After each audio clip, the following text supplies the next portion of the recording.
Hey class, this is Gigi. This is the problem on the speed of the moon. The moon actually travels in an elliptical orbit, but so let's now assume for our mathematical question here, assume that the moon is actually traveling in a perfect circular motion rather than elliptical. It's elliptical in real life, but it's I think reasonable enough to say that it is traveling around the Earth, and in this circular motion here, right? So we know that the moon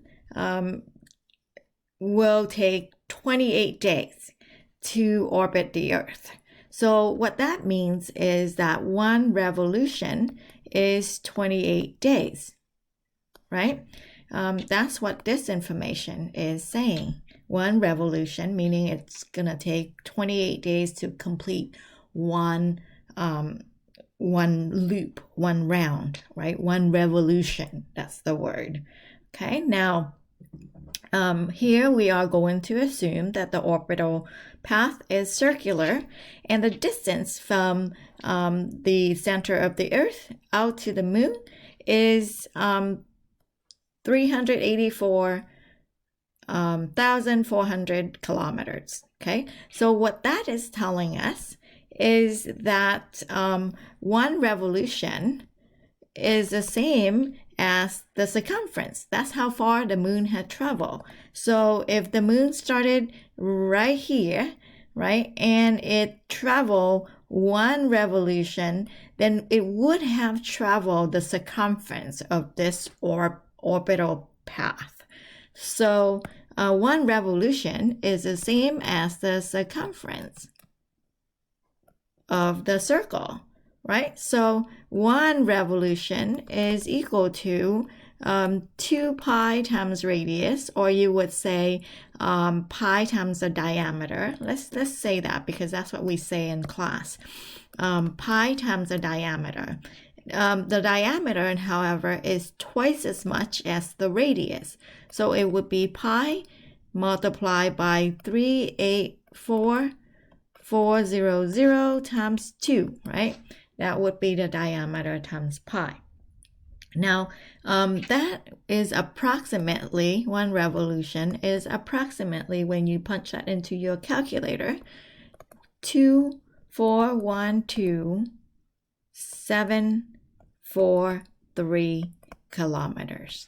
Okay, so the moon would have traveled 2,412,743 kilometers in one revolution. With that, the question is saying, what is that speed? Because, you know, when we say this big number in one revolution, in our mind, it's very hard to visualize what that means, right? I mean, we know when we're driving a car, it's mile per hour or kilometer per hour if we were using the metric system. So imagining one revolution in that many kilometer is kind of hard to imagine. So let's translate that into kilometer per hour and then into mile per hour so that we have a better idea of that speed that the moon is traveling. All right, so now we will start with, so the starting point would be 2,412,743 kilometer is in one revolution, and we want to first end in blank kilometer per hour. Okay, so that's the first task. Let's write it in kilometer per hour. That would be in our metric system, right? Now we then just use unit conversion. So we want to get rid of kilometers. Well, no, we don't want to get rid of kilometers because kilometers and kilometer is right here. We do want to get rid of revolution and bring in hour. So how does that work? one revolution is 28 days, as we know in our calendar. So revolution, cancel with revolution. We are now in kilometer per day. Then to get rid of day, we would say one day is 24 hours. So then day will cancel with day, right? And we are left with kilometer per hour. So as far as the math goes, we are doing this. That big number here, 2413743 multiplied by 1, and 1 is going to be the same number divided by 28 times 24 on the denominator. And once you throw that into your calculator, the answer is how many kilometer per hour?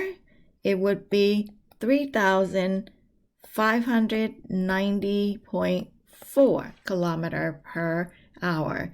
Now that makes a little bit more sense in terms of how we can see, right?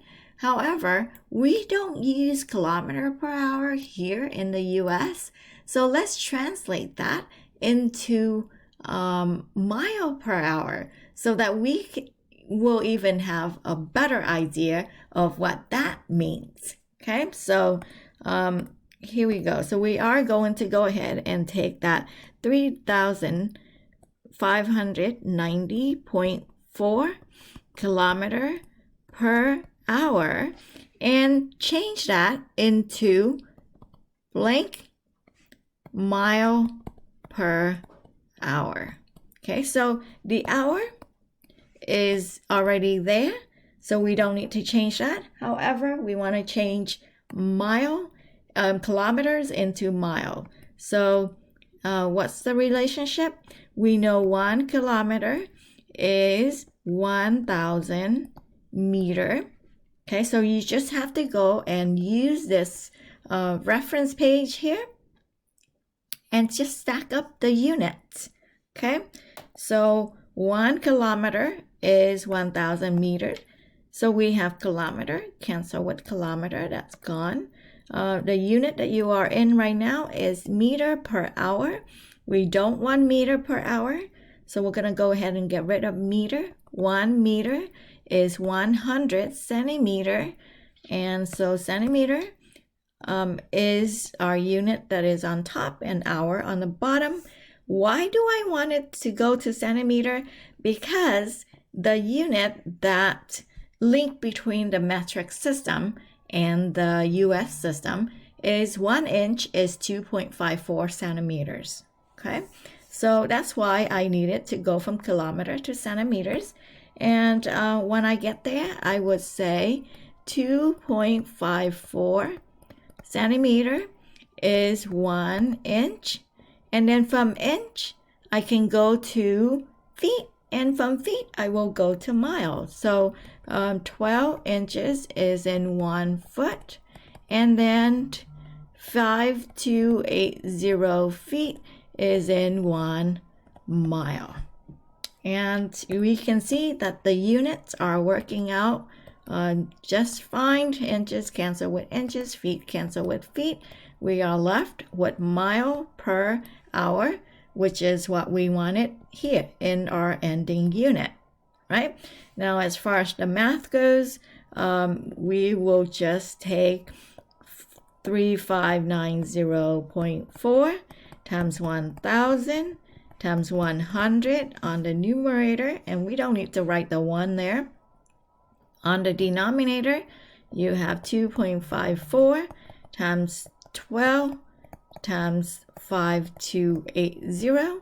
When you throw that into your calculator, you will see that it is approximately 2231. So the moon is traveling at the speed of 2,231 miles per hour. So the next time you look up at the moon, you would be thinking, oh, hey, that moon is moving at the rate of 2,231 miles per hour. I think that's pretty cool to know.